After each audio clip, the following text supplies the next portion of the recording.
الحمد للہ رب العالمین والعاقبۃ للمتقین والصلاة والسلام علی سید الانبیاء والمرسلین وعلى آلہ واصحابہ الطیبین الطاہرین اما بعد فاعوذ باللہ من الشیطان الرجیم بسم اللہ الرحمن الرحیم ولا تحسبن اللہ غافلا عما يعمل الظالمون انما یؤخرهم لیوم تشخص فیہ الابصار صدق اللہ العظیم الصلاة والسلام علیک یا رسول اللہ الصلاة والسلام علیک یا حبیب اللہ الصلاة والسلام علیک یا نبی اللہ الصلاة والسلام علیک یا نور اللہ وعلی آلک واصحابک یا حبیب اللہ صلی اللہ تعالی علیہ وسلم بسم اللہ الرحمن الرحیم اللہم صلی وسلم وبارک علی سیدنا ومولانا محمد النبی الأمی الحبیب العالی القدر العظیم الجاہ وآلہ وصحبہ وبارک وسلم جزاکم اللہ خیر۔ میرے پیارے آقا صلی اللہ تعالی علیہ وسلم کے پیارے دیوانوں، کئی دنوں سے، کئی جمعہ سے، کئی راتوں سے تاجدار کربلا امام عالی مقام رضی اللہ المولا تبارک و تعالی عنہ سے متعلق آپ سنتے چلے آ رہے ہیں اور عظمت امام حسین اپنے سینے کے اندر بٹھاتے چلے آ رہے ہیں۔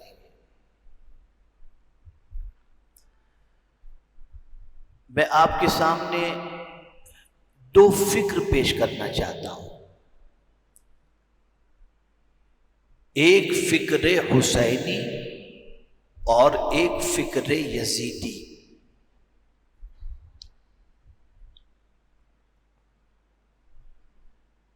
امام حسین کی فکر کیا تھی اور یزید کی فکر کیا تھی، اس کو دو لفظوں میں سمجھا دوں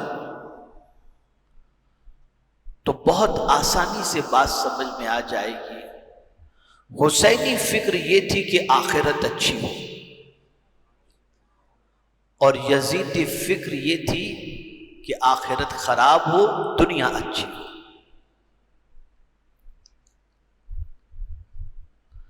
یزید اپنی دنیا اچھی کرنا چاہتا تھا اور حسین اپنی آخرت اچھی کرنا چاہتے تھے،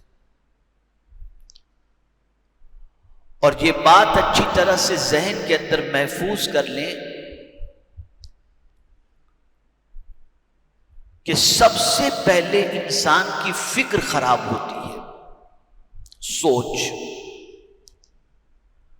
اور جب اس کی سوچ خراب ہو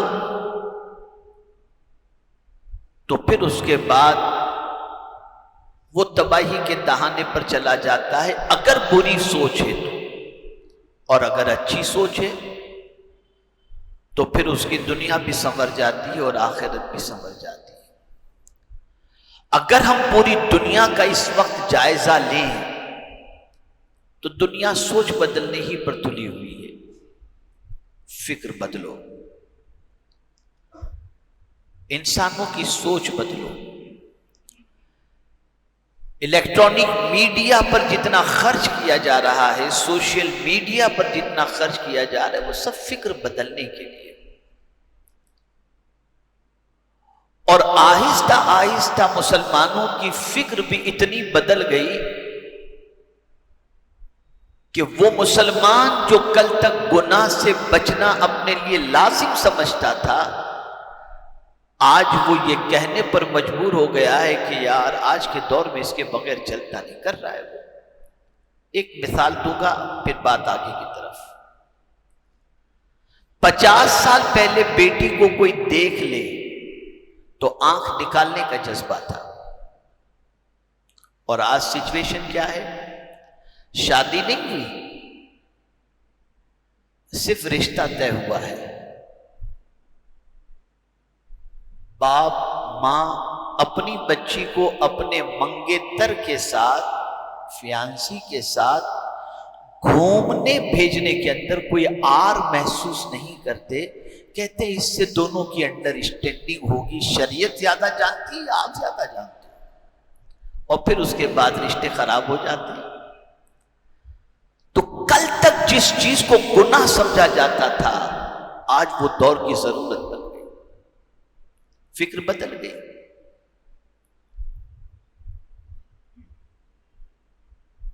آپ دنیا میں کہیں بھی دیکھ لیں، اس وقت آپ کی فکر بدلی جا رہی ہے،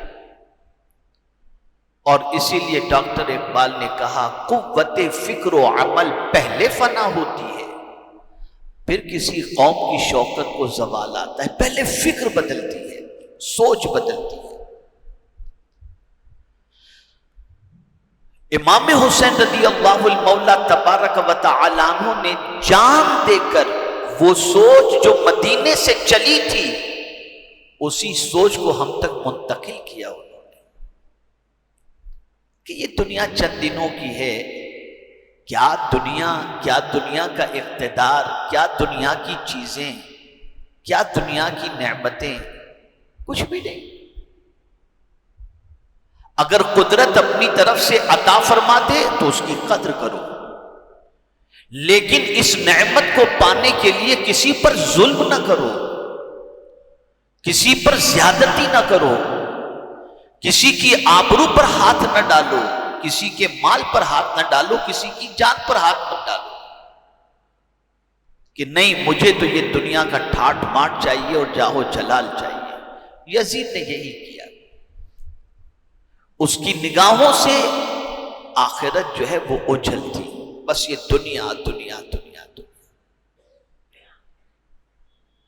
قرآن نے اقتدار پر آنے والوں کی جو رسپانسبلٹیز عطا فرمائی، اگر آپ اسے پڑھیں تو آپ کو پتہ چلے گا کہ اللہ اگر کسی کو قوم کا سربراہ بنائے یا ملک کا سربراہ بنائے، اگر وہ مسلمان ہے اور اقتدار عطا کرے، تو اس کی پہلی رسپانسبلٹی کیا ہے، اسے قرآن نے بتایا ہے۔ الذین ان مکناہم فی الارض اقاموا الصلاۃ وآتوا الزکاۃ وامروا بالمعروف ونہوا عن المنکر او کما قال۔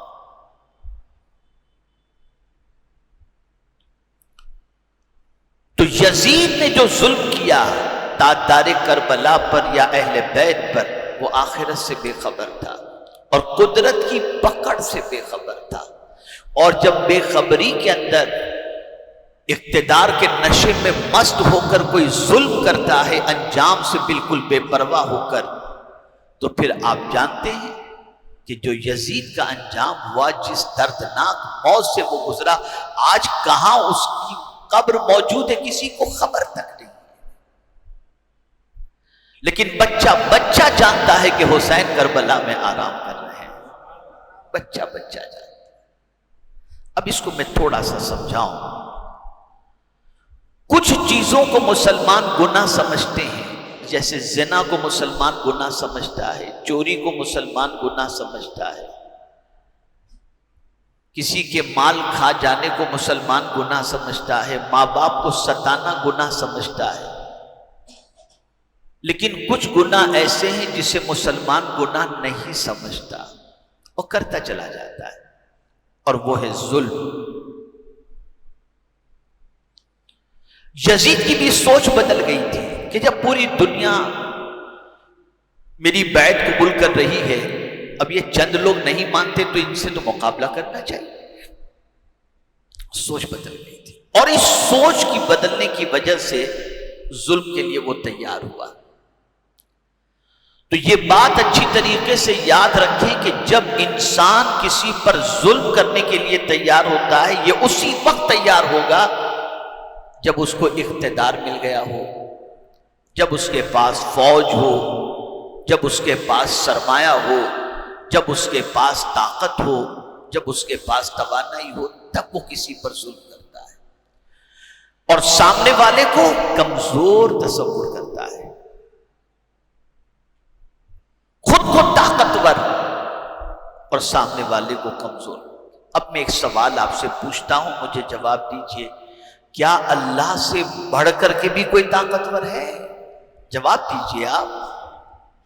لیکن میرا مولا فرماتا ہے ان اللہ لا یظلم مثقال ذرہ، اللہ ذرے کے برابر بھی کسی پر ظلم نہیں کرتا، یہ رب کی شان ہے۔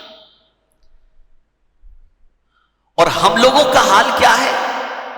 صبح سے لے کر رات تک رب کی نافرمانی کرتے ہیں، روزی وہی دے رہا ہے، زندگی وہی دے رہا ہے، آنکھوں کی روشنی وہی دے رہا ہے، لیکن قربان میرے رب کی عظمت پر کہ یہ سب کچھ دینے کے بعد بھی ہم اس کی نافرمانی کرتے ہیں، پھر بھی وہ ہمیں مہلت دیتا ہے۔ میرا بندہ مجھ سے معافی مانگے گا، میں اسے معاف کر دوں گا، ظلم نہیں کرتا۔ ان اللہ لا یظلم مثقال ذرہ، ذرے کے برابر بھی ظلم نہیں کرتا۔ اور اگر کوئی کسی پر ظلم کرے اور سامنے والا مظلوم ہو گیا، اب سنیے حضور کیا فرماتے ہیں صلی اللہ علیہ وسلم۔ آقا کریم صلی اللہ علیہ وسلم ارشاد فرماتے ہیں، مظلوم کی آہ سے بچو کہ اس کی آہ سے عرش ہل جاتا ہے۔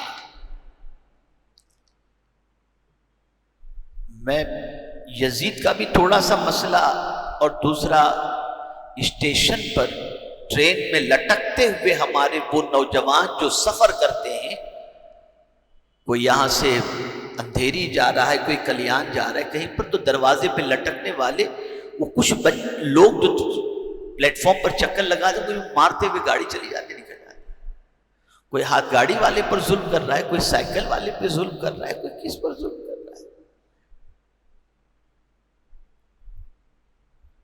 ظلم کبھی نہ کرو، اور یہ جملہ زندگی بھر یاد رکھیے گا، بہت کام آئے گا یہ جملہ۔ اللہ کفر کو تو گوارا کر لیتا ہے، لیکن ظلم کو گوارا نہیں کرتا۔ کفر کو گوارا کر لے گا، وہ ظلم کو گوارا نہیں کرے گا۔ اتنی خطرناک چیز ہے ظلم کرنا۔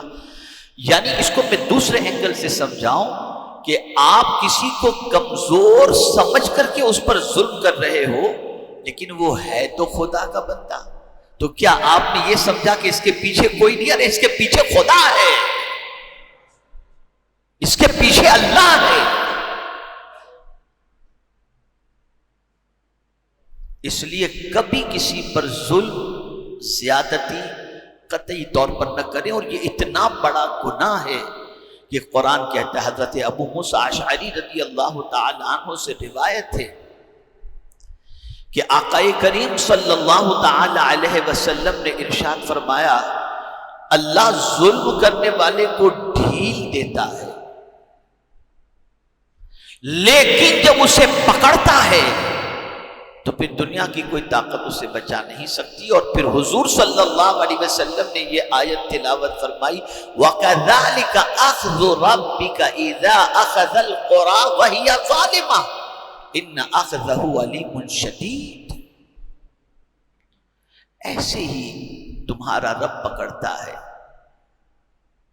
بستی والوں کو پکڑتا ہے جب وہ ظلم کرتے ہیں، اور بے شک اللہ کی پکڑ بہت سخت ترین ہے، بہت سخت ترین، اور وہ جسے پکڑ لے دنیا کی کوئی طاقت چھڑا نہیں سکتی، کوئی نہیں چھڑا سکتا۔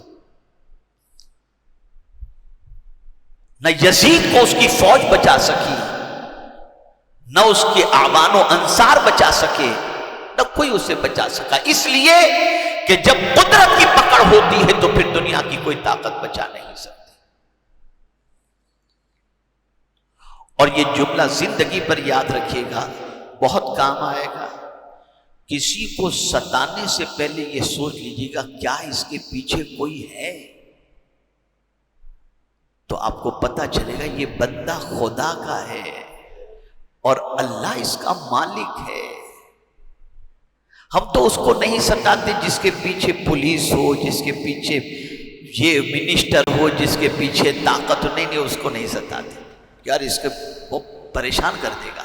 ارے میاں، ہر بندے کے پیچھے خدا ہے، خدا ہے، اور اللہ نے کسی کو پیدا کر کے حوالے نہیں کر دیا۔ اگر یزید نے سوچا ہو کہ یہ 72 ہیں، ان کے پیچھے ابھی کون ہے، ابھی تو میں ان کو گھیر کر کے ختم کر دوں گا، اسے نہیں معلوم تھا کہ ان کے پیچھے اللہ ہے، اللہ ہے۔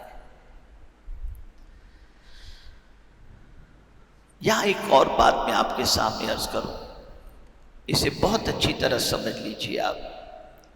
ایک بادشاہ کسی سفر کے لیے روانہ ہوا، سیر و تفریح کے لیے نکلا، سمندر کے کنارے کی طرف وہ سیر کر رہا تھا تو تھوڑے سے ڈسٹینس پر ایک جھوپڑی نظر آئی۔ وہ جھوپڑی کے پاس جا کر کے دیکھا تو وہاں کا ویو بہت اچھا تھا، تو بادشاہ نے سوچا کہ چلو یہاں پر میں اپنا محل بنا لوں، یہاں کا ویو بہت اچھا ہے، کبھی یہاں آ جایا کروں گا۔ تو بادشاہ نے اپنے لوگوں سے پوچھا کہ یہ جھوپڑی کس کی ہے؟ کہا ایک بڑھیا ہے اس کی جھوپڑی ہے۔ کہا اس سے پوچھو کہ یہ جھوپڑی بیچے گی، وہ تو لے لیتے ہیں، پھر اس کو ختم کر کے پھر یہاں پر اپنا محل بنا لیتے ہیں۔ بڑھیا سے پوچھا گیا، بڑھیا نے کہا کہ میری پوری زندگی تو اسی جھوپڑے میں گزری، اب اس جگہ سے مجھے پیار ہو گیا ہے، میں یہیں آتی ہوں تو مجھے سکون ملتا ہے، اب اس عمر میں بڑھاپے کے اندر میں کہاں جا کر کے سیٹ ہونے کی کوشش کروں گی، تو میری جھوپڑی کو یہی رہنے دو، آپ کو کہیں بازو میں ادھر ادھر بنانا ہے تو بنا لو، اس کو ادھر ہی رہنے دو۔ اب بادشاہوں کا مزاج تو بادشاہوں کا مزاج ہوتا ہے نا، میری بات نہیں مانی، بس یہ اکڑ، میری بات نہیں مانی، ایک بڑھیا ہو کر کمزور ہو کر بادشاہ کی بات ٹکرا دی، دماغ خراب ہوا اس کا۔ اب وہ بیچاری مزدوری کے لیے جاتی تھی، صبح کچھ کما کر کے آتی تھی، کچھ خرچ لے کر کے آتی تھی اور کھاتی پیتی تھی۔ میں نے جب یہ پڑھا نا تو مجھے خود کو حیرت ہوئی کہ وہ بڑھیا بھی کتنی عظیم تھی کہ مانگ کر نہیں کھاتی تھی، محنت کر کے کھاتی تھی۔ بڑھیا بھی کتنی عظیم تھی کہ مانگ کر نہیں، بڑھاپے میں بھی محنت کر کے کھانا پسند کرتی تھی۔ اللہ اکبر۔ تو گئی محنت کرنے کے لیے، جب پلٹی تو دیکھا اس کا جھوپڑا فنش، اور بادشاہ کے لوگ کام کر رہے ہیں۔ جملہ سنیے گا، اس بڑھیا نے جب دیکھا کہ اس کا جھوپڑا وہاں پر نہیں ہے اور توڑ دیا گیا ہے تو اس نے کچھ نہیں کیا۔ بھلا بادشاہ سے مقابلہ وہ کیسے کر پاتی، اس کے پاس تو کچھ بھی نہیں تھا۔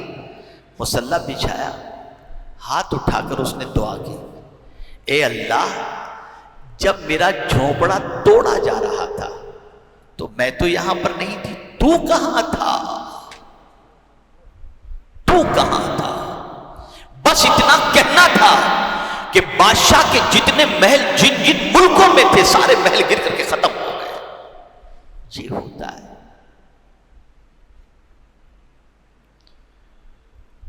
کبھی کسی اللہ کے بندے کو حقیر نہ سمجھو، کمزور نہ سمجھو، اس کے پیچھے اللہ عز و جل ہے۔ اللہ نے پیدا کر کے کسی کے حوالے نہیں کر دیا، وہ کل بھی خدا کا بندہ، آج بھی خدا کا بندہ اور ہمیشہ خدا کا بندہ ہے، وہ اللہ کا بندہ ہے۔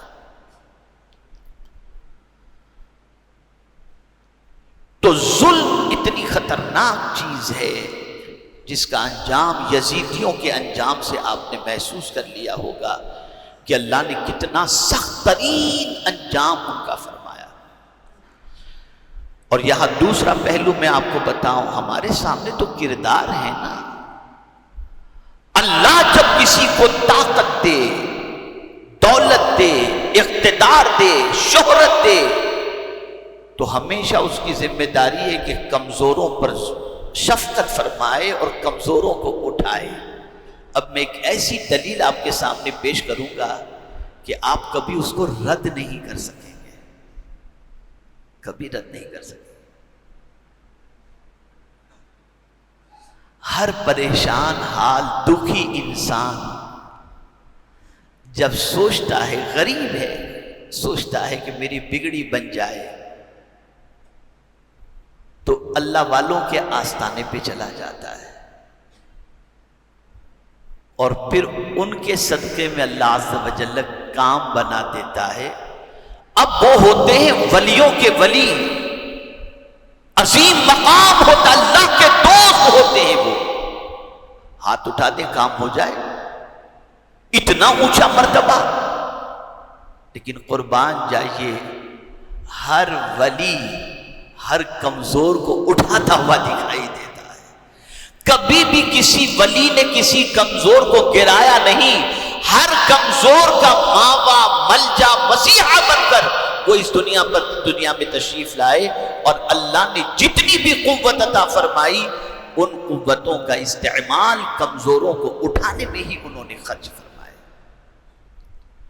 تو طاقت کا مطلب یہ ہے کمزوروں کو اٹھاؤ، اقتدار کا مطلب یہ ہے کہ کمزوروں کو اٹھاؤ۔ اللہ نے آپ کو دولت دی ہے، اب تلاش کیجئے کمزوروں کو،